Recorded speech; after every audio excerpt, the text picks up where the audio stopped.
Very good evening. स्वागत है सबका इन्फो बेयर में। दोस्तों 4 नवंबर है और लगभग 9:45 बज चुके हैं। दोस्तों हम लोग आज बात करने वाले हैं एचपीसीएल के बारे में और उसके क्वार्टर 2 में, साथ ही साथ दोस्तों बात करेंगे उसके बायबैक के बारे में भी। जी हाँ, हमने दोपहर को ही बात की थी एनटीपीसी का रिजल्ट और उसके बायबैक के बारे में, और अभी हम लोग बात करने वाले एचपीसीएल के क्वार्टर 2 के रिजल्ट और साथ ही साथ उसके बाय बैक के बारे में। देखिए दोस्तों, दोनों भी पीएससी कंपनियां हैं, दोनों का भी क्वार्टर रिजल्ट बहुत ही बेहतर है और दोनों ने भी बायबैक अनाउंस कर दिया है। अब मैं एचपीसीएल के बारे में बताऊंगा दोस्तों, बट उससे पहले मैं चाहता हूं अगर आप मेरे चैनल पे आप नए हो तो मेरे चैनल को सब्सक्राइब जरूर कीजिएगा और नोटिफिकेशन बेल को जो है उसको जरूर क्लिक कीजिएगा, ताकि आपको हम जब भी नया वीडियो अपलोड करें उसका नोटिफिकेशन आपको मिल सके। और दोस्तों हमारा टेलीग्राम चैनल का लिंक भी मैंने डिस्क्रिप्शन में देकर के रखा हुआ है, आप चाहे तो हमारे टेलीग्राम चैनल से भी जुड़ सकते हैं। अब दोस्तों बात किस बात की है, देखिए एचपीसीएल जो कंपनी है वो ओएनजीसी की सब्सिडरी है। ऑयल एंड पेट्रोलियम बिजनेस में कंपनीज आती है और बहुत ही बेहतर बिजनेस कर रही है, दोनों भी सेक्टर लीडिंग कंपनी है। आज क्वार्टर 2 का रिजल्ट है, लगभग 2480 करोड़ का प्रॉफिट यहाँ पर रजिस्टर्ड किया है, जो कि पिछले साल के कंपैरिजन में लगभग दुगना है। तो आप सोच सकते हैं यहाँ पर कितना बड़ा बिजनेस हुआ है। लगभग जो हम लोग एज्यूम कर रहे थे प्री कोविड लेवल में जो बिजनेस डाउन हुआ था, वो कितने जल्दी यहाँ पर रिकवर होता हुआ दिख रहा है। अभी क्या अपॉर्चुनिटीज आने वाली है, अभी क्या सिचुएशन है, जो बायबैक अनाउंस हुआ है उसका क्या स्टेटस है, और भी काफी सारे बातें हम लोग करने वाले हैं। लेकिन शुरू करते हैं दोस्तों, पहले न्यूज से जानेंगे न्यूज एक्चुअली है क्या। देखिए क्वार्टर 2 का रिजल्ट अनाउंस हुआ था, जैसे मैंने कहा कि डिजिट जो है लगभग डबल हो चुके हैं। 2480 करोड़ का प्रॉफिट अनाउंस हुआ है, साथ ही साथ में 2500 करोड़ का बायबैक भी यहां पर अनाउंस किया गया है। स्टैंडर्ड प्रॉफिट की अगर बात करते हैं दोस्तों तो डिजिट डबल है, 2477.4 करोड़, जो पिछले साल के क्वार्टर में थे लगभग 1092 करोड़। तो आप एक अंदाजा लगा सकते हो, तो पिछले साल के कंपैरिजन में प्रॉफिट जब डबल हो चुका है। अब आगे रेवेन्यू का क्या स्टेटस है और प्रॉफिट का क्या स्टेटस है। रेवेन्यू की बात करेंगे दोस्तों तो यहाँ पे 51,700 के आसपास का रेवेन्यू रजिस्टर किया हुआ है, जबकि पिछले साल रेवेन्यू इससे ज्यादा था, लगभग 60,868 करोड़ का जो है यहाँ पर रेवेन्यू रजिस्टर किया गया था।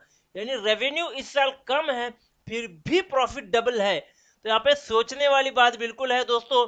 जो प्रॉफिट रेवेन्यू जो डिक्लाइन हुआ है उसका परसेंट जो आप देखोगे 15% जो है वो डिक्लाइन हुआ है। कंपनी का टोटल एक्सपेंसेस अगर आप देखोगे तो लगभग 60,000 का एक्सपेंस हुआ है, और वही पिछले माफ कीजिएगा, पिछले साल में जो है वो 65,000 करोड़ का जो है वो एक्सपेंस हुआ था। तो वहाँ पे एक्सपेंसेस काफी तरीके से दबाए गए हैं, और उसके लिए अगर रेवेन्यू भी कम है तो यहाँ पे प्रॉफिट हमें ज्यादा दिख रहा है। अगर आप कंपेयर करोगे तो पिछले साल 60 के आसपास का रेवेन्यू था, तब जो माफ कीजिएगा रेवेन्यू जो है 60,000 था, तो यहाँ पे एक्सपेंसेस ज्यादा थे, उसके लिए यहाँ पे प्रॉफिट कम दिखाई दे रहा था। और जब यहाँ पे इस साल में जो है वो रेवेन्यू कम है लेकिन एक्सपेंसेस के मुकाबले इस साल भी कम है, तो एक्सपेंसेस भी काफी सारे दबाए गए हैं, उसके लिए रेवेन्यू और एक्सपेंस दोनों काट करके जो प्रॉफिट हुआ है वो काफी ज्यादा हुआ है। अभी कंपनी की बात करेंगे। कंपनी जैसे मैंने कहा कि बायबैक भी अनाउंस किया है, जब से 2500 करोड़ का बायबैक यहाँ पे अनाउंस किया गया है। 250 पर इक्विटी शेयर यहाँ पे जो है वो अमाउंट जो है वो डिक्लेयर की गई है, जो कि अप्रोक्स 34% का प्रीमियम यहाँ पर निकल के आता है। अब यहाँ पे करना क्या है उसके बारे में बात करते हैं। देखिए एचपीसीएल एक बहुत ही बढ़िया कंपनी है, ओएनजीसी की सब्सिडरी है, कोर बिजनेस में है, मार्केट लीडर है, और साथ ही साथ में एक ऐसे बिजनेस में है जिसका चलना कंफर्म है, रेगुलर ही रहेगा। और अभी फिलहाल ऑयल के प्राइसेस में काफी सारी दिक्कतें चल रही हैं, उसकी वजह से थोड़ा आगे पीछे हो रहा है। बट जैसे ये प्री कोविड लेवल जो है वो सेटल हो जाएगा, कोविड लेवल सेटल जो है हो जाएगा, उसके बाद में यहाँ पे हम लोग बेहतरीन मोमेंट हमें देखने को मिल सकती है। अगर शेयर का हाइक आपने देखा होगा दोस्तों तो लगभग ये कुछ 300-350 के आसपास हुआ करता था ये शेयर, और उसके बाद में जो है यहाँ पर काफी सारी गिरावट हमें देखने को मिल रही है। और अगर आप देखोगे तो मैं अगर एक साल का चार्ट यहाँ पे लगाता हूँ तो आप देख सकते हो लगभग 319 के पास ये शेयर था और एक साल में लगभग 41% गिर करके लगभग 180 के आसपास आ गया है। आज हम लोग देखेंगे 180.75 पैसा था। इंट्रिंसिक वैल्यू हमें आज टिकर टेप पे नहीं दिखाई जा रही है। यहाँ पे रिटर्न एफडी से बेहतर मिल रहे हैं, डिविडेंड रिटर्न आपको ज्यादा दे रहा है, यहाँ पे एंट्री पॉइंट भी बहुत बेहतर है। और फ्लैग की बात करेंगे तो कोई यहाँ पे फ्लैग नहीं, कोई वार्निंग नहीं, और ये आपको एक बेहतरीन इन्वेस्टमेंट के लिए रेडी शेयर है। अभी क्या इसमें इन्वेस्टमेंट करना चाहिए उसके बारे में बात करते हैं। देखिए पी अगर आप देखोगे तो 10 रुपया है, अगर इंडेक्स सेक्टर पी 21 है, यानी सेक्टर पी के कंपैरिजन में बेहतरीन है। यहाँ पर डिविडेंड यील्ड 5.22% की है, वो भी एक बेहतरीन डिविडेंड यील्ड मानी जाएगी। यहाँ पर देखेंगे अगर आप तो फोरकास्ट जितने भी एनालिस्ट है उनके लगभग 90% लोग आपको कह रहे हैं कि आप इस शेयर को बाय कर सकते हो, तो एक पॉजिटिव पॉइंट हो जाता है।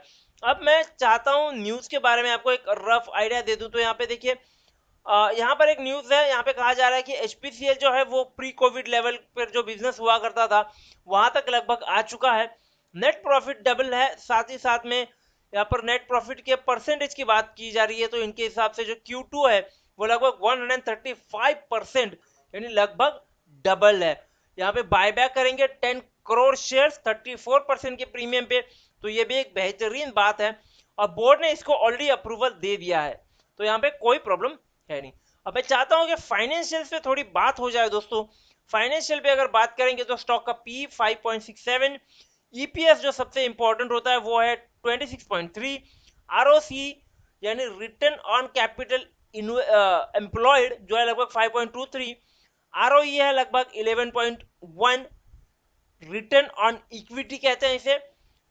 प्रॉफिट की बात करेंगे तो 3 साल का प्रॉफिट आप देखोगे तो लगभग -25.4 है और वही 5 साल का 18.3 से ग्रो कर रहा है। सेल्स की बात करेंगे तो 3 साल का ग्रोथ हमें दिखाई दे रहा है 12.8 का और वही 5 साल का ग्रोथ 4.43% से ग्रो कर रहा है।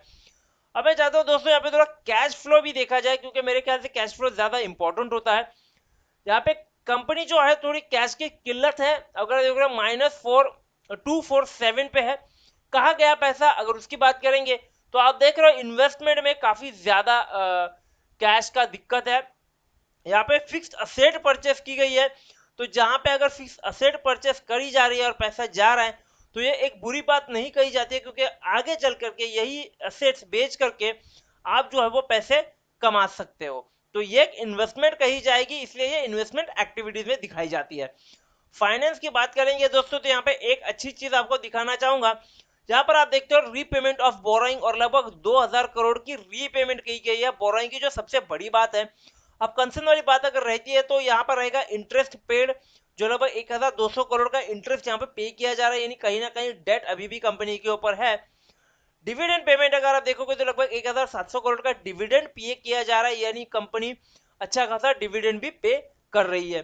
तो मूवमेंट हमने देखा दोस्तों, अच्छी बात है। अभी आरओसी देखेंगे तो आरओसी का 20 ईयर्स की बात अगर कर रहे हैं, 2020 की बात कर रहा हूं दोस्तों मैं, तो आरओसी का बहुत ही बुरी हालत है, 5% से यहाँ पे ग्रो किया है खाली।